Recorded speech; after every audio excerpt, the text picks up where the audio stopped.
Никотинот ги освојува младите. Повеќе од 70% од учениците кои пушат во Македонија никогаш не биле спречени да купат цигари поради возраст. Институтот за јавно здравје направи истражување кај децата од 13 до 15 години, кое покажа загрижувачки резултати. 10% од нив користат електронски цигари, повеќе од двојно зголемување во споредба со 2016 година.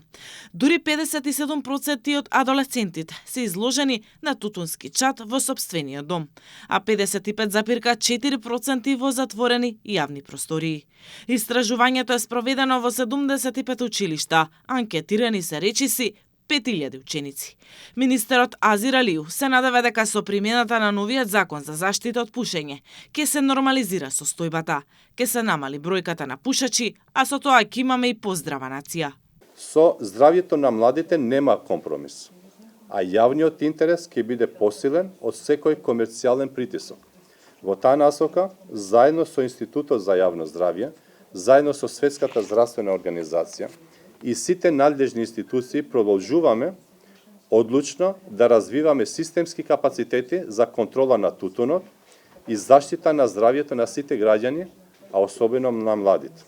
Докторите од Институтот за јавно здравје велат дека проблемот не е само активното пушење, пасивниот чат, агресивниот маркетинг и лесната достапност за малолетници создаваат генерација изложена на ризик. Одлуките што ќе следат не се само административни или законски чекори, тие се одлуки за здравјето и иднината на оваа и на повеќе генерации. Потребен е соопфатен пристап кој ќе ги опфати сите тутунски и никотински производи, ќе го зајакне спроведувањето на регулативата, ќе обезбеди континуирана превенција во училиштата и ќе создаде средина во која младите ќе бидат вистински заштитени. Од Светската здравствена организација откриваат загрижувачки податок дека глобално 14.000 деца на возраст од 13 до 15 години во моментов пушат тутун. Оттаму велат дека предизвикот во Македонија е што тутунот е насекаде, лесно достапен и видлив. Решението го гледаат во новиот предлог закон за забрана на пушењето.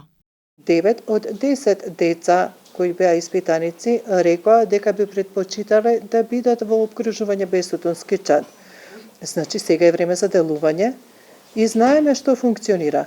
Знаеме дека и пушачите сакаат да престанат да пушат. Знаеме дека пушачите поддржуваат да постојат простории без тутунски чад. Така што упатувам пофалба за законот што владата сега го разгледува да воведе забрана за пушење на затворени јавни простори.